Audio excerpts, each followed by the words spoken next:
Is Jonathan Hillstrand from the Deadliest Catch not as brave as he looks? During what was supposed to be just another normal crab pot pull on the Bering Sea, Jonathan saw something that he said would change ocean science forever. On the Deadliest Catch, Jonathan isn't as famous as Captain Sig Hansen and Phil Harris, but he has gotten a lot of fans to like him.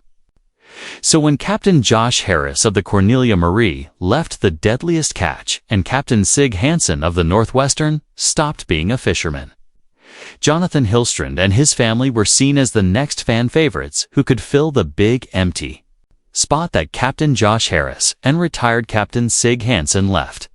Fans of the show who missed Harris and Hansen tuned in to watch another family that had been doing this for a long time. No one knew at the time that Jonathan was going to find something that would shock everyone.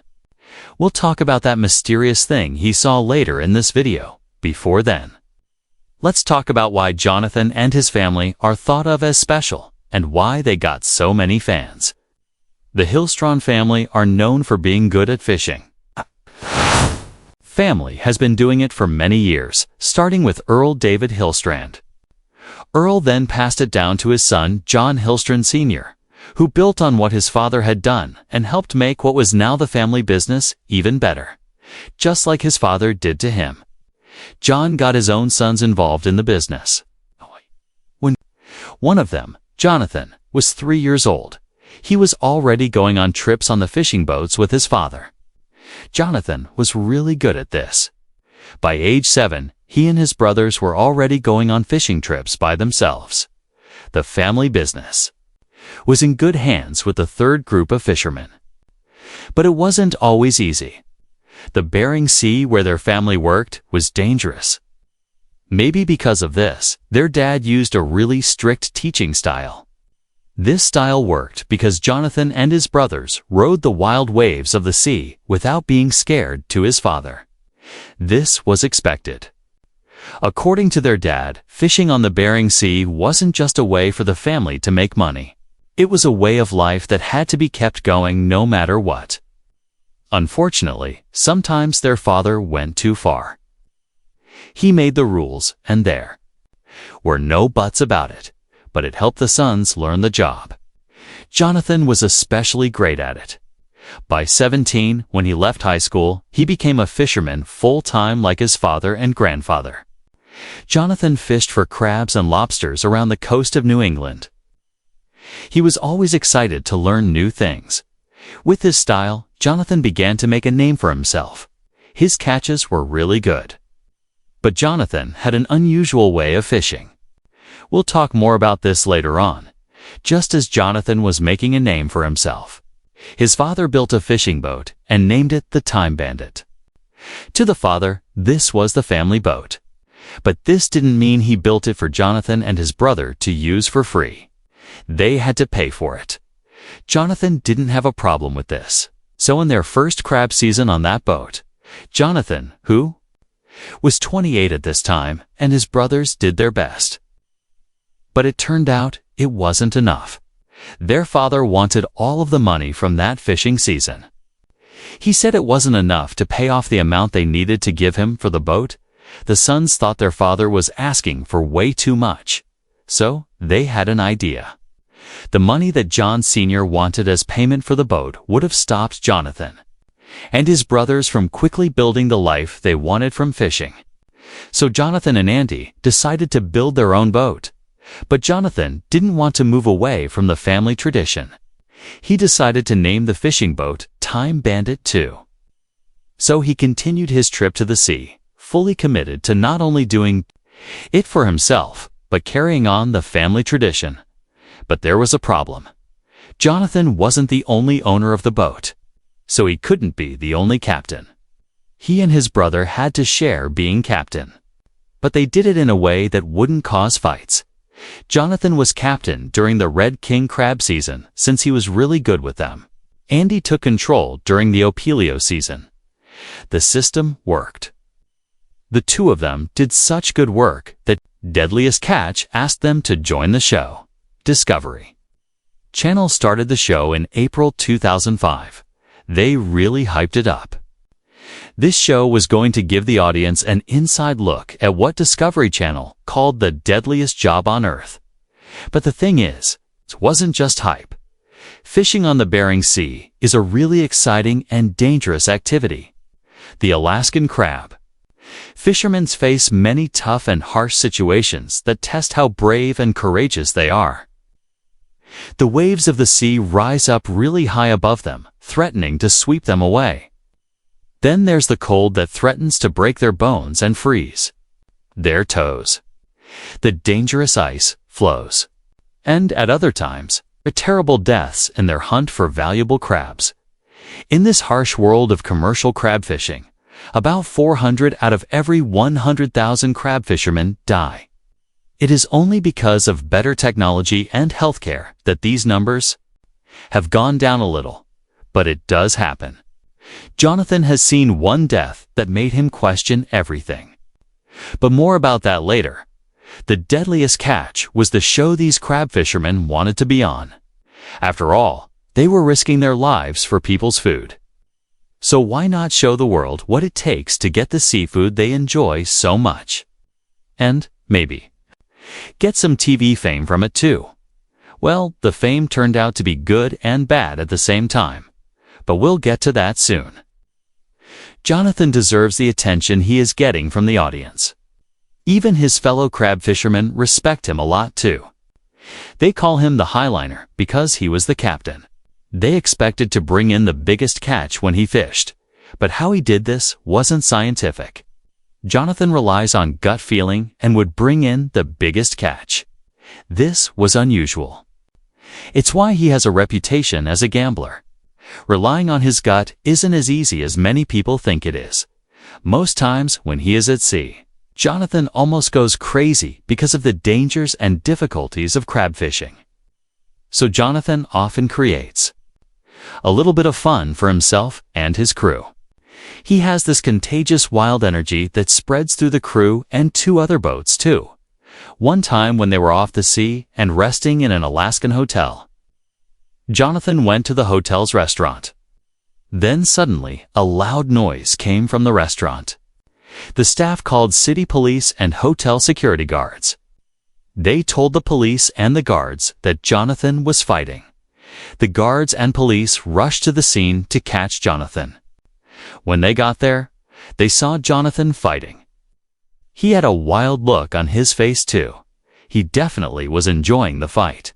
But instead of arresting him, the police and guards felt embarrassed for him. His fight didn't make people break their noses, get their teeth smashed, or lips busted up. His fight was throwing food at people. Instead of injuries, the faces in the room had faces sticky with cakes and cream. He was just having fun. Sometimes his fun involves him and his crew pulling pranks on the other captains in the fleet. Sometimes things go way out of control. While they were at sea in 2013, battling the weather, Jonathan got bored. He ordered a deckhand, David Zielinski, to launch a firework that was aimed at another fishing boat. David couldn't say no to his captain since it was an order, so he went to launch the firework. Suddenly, a large boom was heard. The firework didn't launch. It exploded right in David's hand. David got massive injuries to his hand. Everything pointed to him losing it. For a deckhand, losing your hand meant that you were done on a ship. David was rushed to the hospital.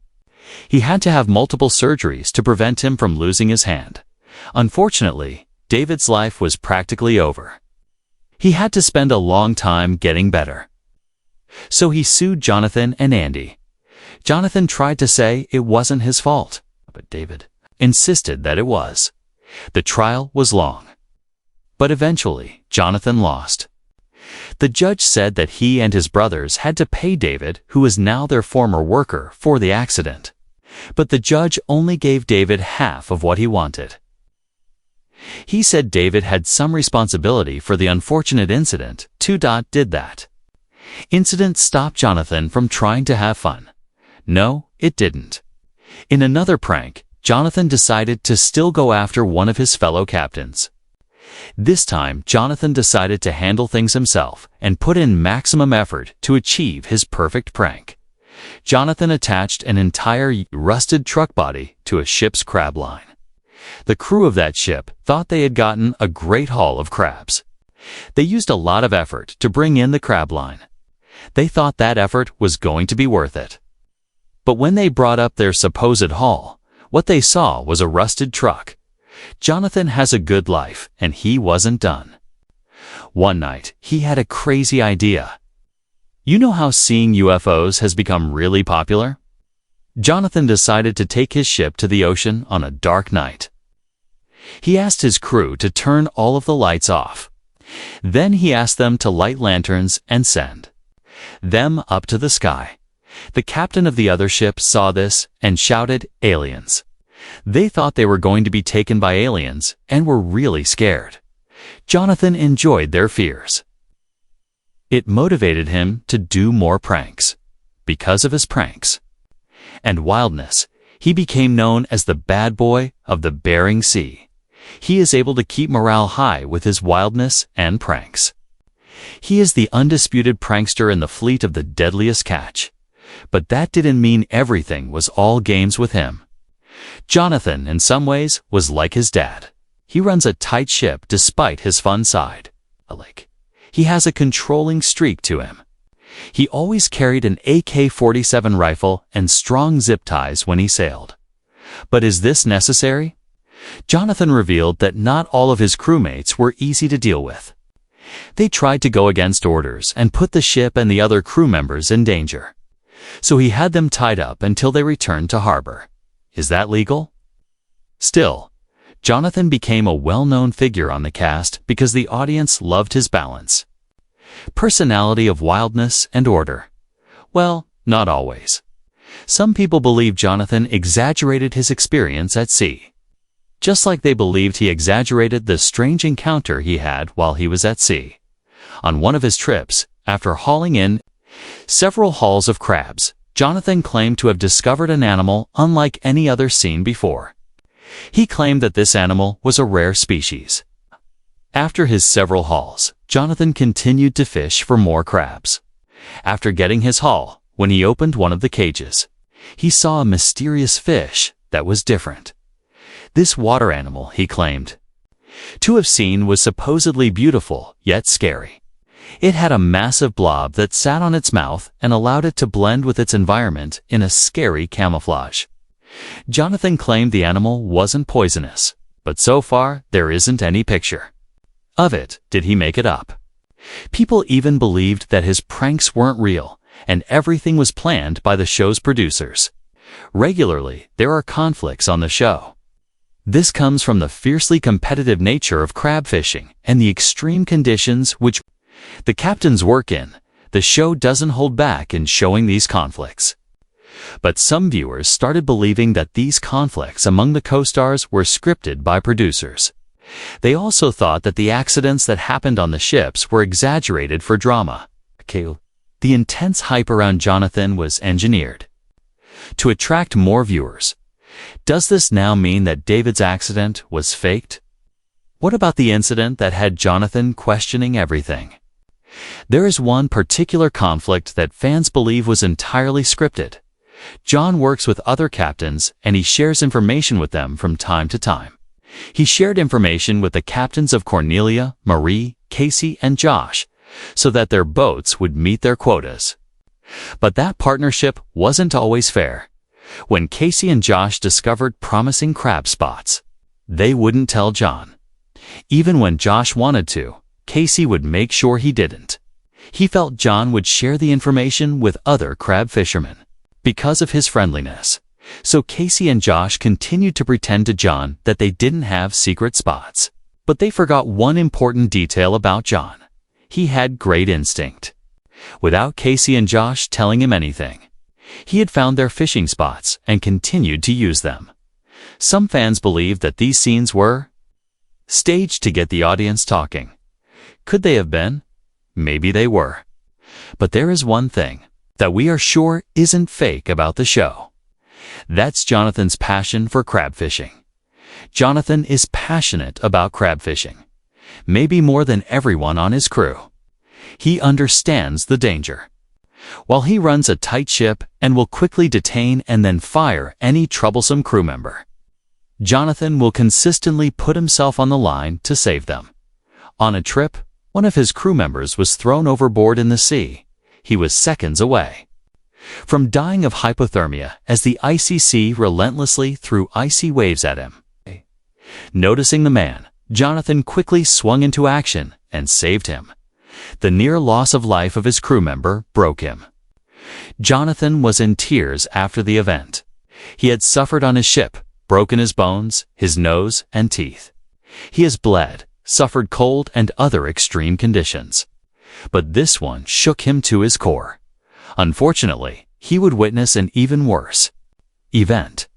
In 2017, while on sea, the 98-foot crab vessel Destination sank off the coast of George Island. The whole fleet was devastated by the deaths of their fellow crab fishermen. But what many didn't know was it was Jonathan that was most affected. This incident broke him. He decided to leave the show after the end of the 13th season. But Jonathan decided to leave with a bang. So before he announced his retirement, he went on a run. He took one of the greatest risks of his career.